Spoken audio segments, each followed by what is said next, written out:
Bismillahirrahmanirrahim. In the name of Allah, the most beneficent, the most merciful.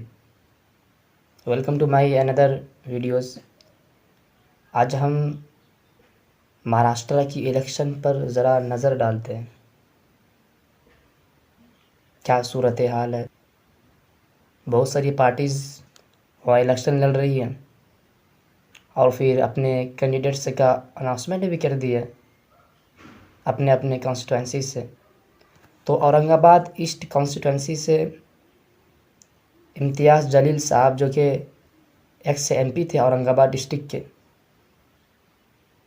तो MLA की form MIM party से election commission of India में registered करती है। अब उनकी फॉर्म भरने से या उनकी औरंगाबाद ईस्ट कॉन्स्टिट्यूंसी से इलेक्शन लड़ने से तमाम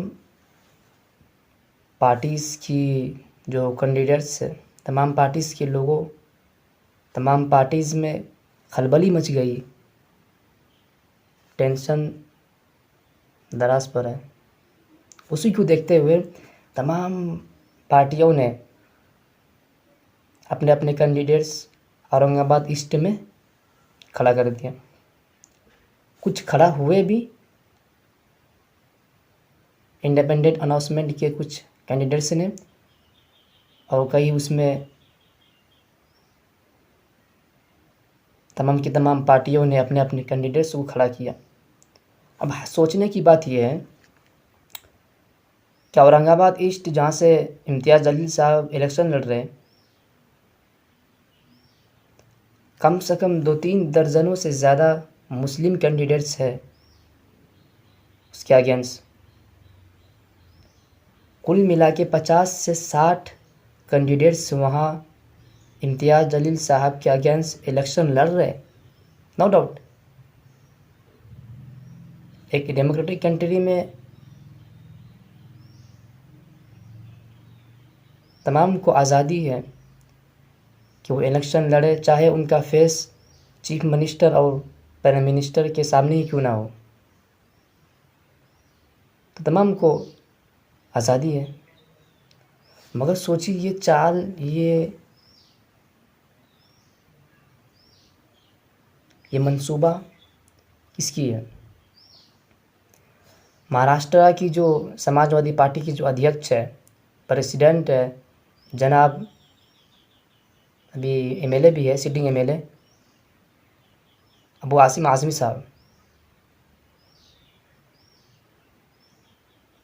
जो parties NCP, Samajwadi party, Congress, महा विकास आघाड़ी जो दूसरों पर इल्ज़ाम लगाती है, ख़ास तौर पर एमआईएम पार्टी पर, वो बी टीम है। इसीलिए उनको अलायंस में शामिल नहीं किया, अपने गठबंधन में उसको जगह नहीं दी एमआईएम पार्टी को। अब यहाँ बी टीम कौन है? समाजवादी पार्टी को इंडिया अलायंस ने 2 सीट दिए पूरे महाराष्ट्र में,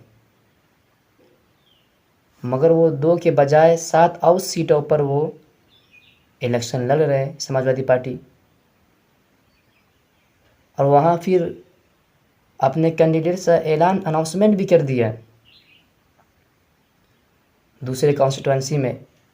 मालेगांव में उस दिन तमाम ये समाजवादी पार्टी के चेले चपाटे पहुँच गए।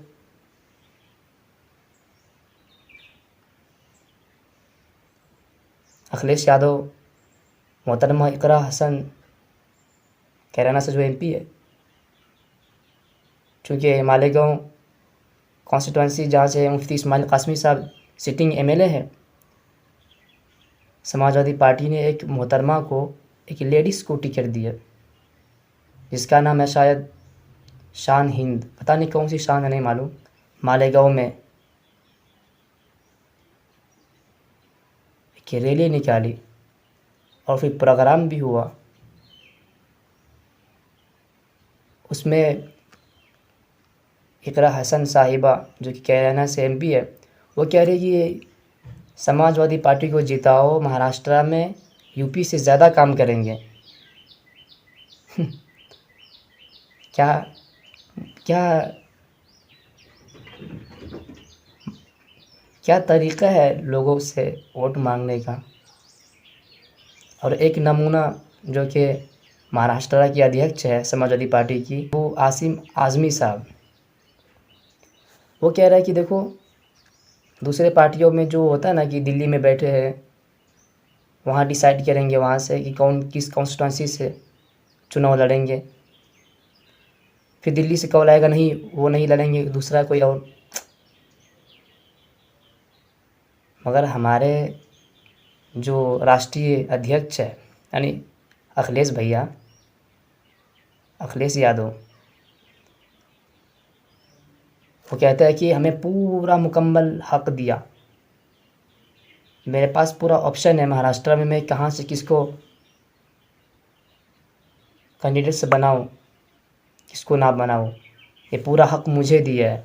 अब वो आसिम आज़मी साहब कहते हैं कि ये किसी और पार्टी में किसी के प्रेसिडेंट ऐसे किसी को ऑप्शन नहीं देते हैं कि जो कुछ करना करो। इनका भी और कोई तरीक़ा इख्तियार कर लेते जनाब। मुसलमानों को उल्लू क्यों बना रहा है? मुसलमान समझ रहे आपकी बातों को।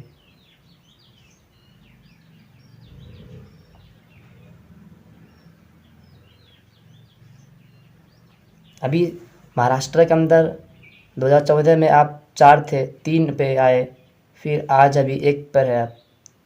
सिर्फ अब आसिम आज़मी साहब एमएलए है वहाँ से, तो आपकी कोई पहचान नहीं है, कोई जनार्दन नहीं है,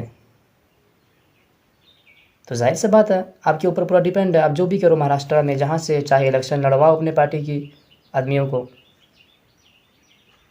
तो ये कौन सी बड़ी बात है हिकमत की। आप क्या चाहते हैं, मुसलमानों को मजमे में बोलेंगे तो मुसलमान हमें वोट करेंगे कि नहीं? वाह, क्या पूरा अब आसिम आज़मी साहब पर है, जो कुछ कर सकते हैं तो मुसलमान है, चलो इन्हीं को वोट दो,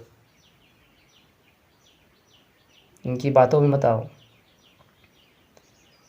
इनको आज़म ख़ान साहब से सबक सीख लेने चाहिए, इबरत हासिल कर लेनी चाहिए कि अब आसिम आज़मी साहब आपकी क्या औकात है? कुछ भी औकात नहीं है। आप अभी एमएलए है, अल्लाह ना करे आप नहीं रहेंगे जहाँ से आप लड़ रहे, मुंबई की शिवाजी नगर से, क्योंकि वहाँ आपके सामने एनसीपी का भी सामना है, एनसीपी के भी कैंडिडेट हैं वहाँ, नवाब मलिक साहब, फिर एमआईएम के भी कैंडिडेट है।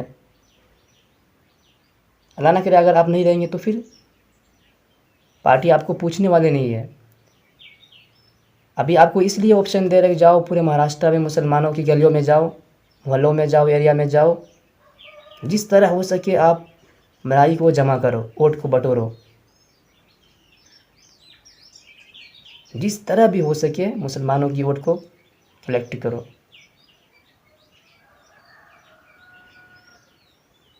आपकी कोई औकात नहीं है। आज़म ख़ान साहब जिसने समाजवादी पार्टी की बुनियाद रखी, मुलायम सिंह के साथ पार्टी को बनाया, ना सिर्फ बनाया बल्कि पूरे प्रदेश में उसकी गवर्नमेंट भी आई, और फिर आज़म ख़ान साहब डिप्टी चीफ मिनिस्टर भी थे समाजवादी पार्टी की गवर्नमेंट में। उनके ऊपर जब ये जुल्म हुआ, जब ऐसे मुसीबत में आज़म ख़ान साहब मुसीबत में कई सालों से बंद है, उनके लिए एक लफ्ज़ भी नहीं कहते अखिलेश यादव। सोचिए, पूरा किरदार पार्टी को बनाने में आज़म ख़ान साहब की, मुसलमानों के दिल में समाजवादी की मोहब्बत डालने वाला कौन? उनकी पार्टी से वाबस्ता किसने बनाया?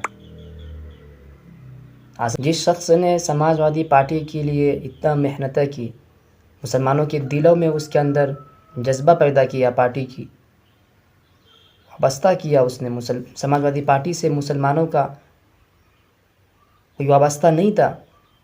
आज़म ख़ान साहब ने गाँव में जाकर, मोहल्लों में जाकर, कस्बों में जाकर समाजवादी पार्टी के साथ एक गहरा वाबस्ता, इतना बड़ा किरदार है समाजवादी पार्टी को बनाने में आज़म ख़ान साहब की, जिसके बिना पर पार्टी नामुकम्मल है। मगर जब उसको दरकिनार कर सकते हैं ये एहसान फरामोश अखिलेश यादव, जब आज़म खान साहब के साथ ये तमाम चीज़ें हो सकती है। आज़म खान साहब खुद जेल में हैं, उनके ऊपर जुल्म हो रहा है, कोई बोलने को तैयार नहीं है। एक दिग्गज लीडर है वो,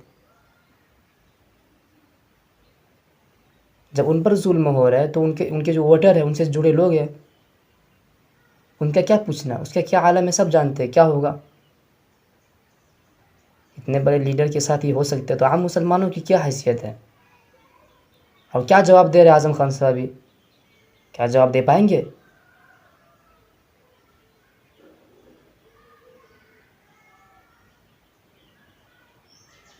अब आसिम आज़िम साहब को उनसे इबरत हासिल कर लेनी चाहिए।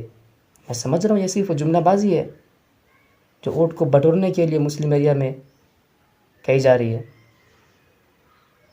मगर इसको मुसलमानों से कोई फ़ायदा नहीं होने वाला है। इससे उनके लिए आवाज़ नहीं उठा सकते तो जनता के लिए क्या करेगी ये। और आज जिस तरह यूपी में हो रहा है, उत्तर प्रदेश में, वहाँ के चीफ मिनिस्टर मुसलमानों के साथ क्या कर रहे हैं। बेकसूर मुसलमानों की घरों को बुलडोज कर दिया जा रहा है, कोई बोलने वाला नहीं है। वो जो मोहतरमा आई वहाँ से कैराना से, वो एमपी है वहाँ की, और कहती कि नहीं यूपी में वाकई जुल्म हो रहा है, तो कौन बोलेगा। अपोजिशन में आप है, क्या दूसरी पार्टी आएंगे वो आवाज़ उठाएंगी। मुसलमानों की वोट बटोरने के लिए कैसे कैसे वादे कर रहे हैं कि नहीं हमारी सरकार बन गई तो हम यहाँ यूपी से अच्छा काम करेंगे। पहले वहाँ देखो, वहाँ की मुसलमानों के लिए कभी एक लफ्ज़ बोले। क्या बोल रही है किरा हसन, खाली पर्दे के पीछे, खाली रील बनाने में है, फिक्र नहीं है यूपी के मुसलमानों की। क्यों नहीं आवाज़ उठाती है। और ये महाराष्ट्र में वादा कर रही है। इनको समझना चाहिए मुसलमानों को। तो यकीनन ये तमाम वादे सिर्फ जुमलाबाज हैं, इससे कोई लेना देना नहीं है सच्चाई से। सच्चाई से इनका कोई वास्ता नहीं है। ये सिर्फ वोट बटोरने के लिए ये जुमलाबाज लोग यहाँ आकर जुमलाबाजी कर रहे हैं महाराष्ट्र के अंदर में। किस तरह मुसलमानों के साथ वोट बटोरा जाए, उनके लिए ये इकरा हसन जो एमपी है कैराना से, उनको स्टेज पर बुलाया। जितने भी मुस्लिम लीडर हैं उनको बुलाकर कि मुसलमानों को वादा करो, मुसलमानों से वादा कराओ, फेंको उनके सामने। मुसलमान तो ऐसे भी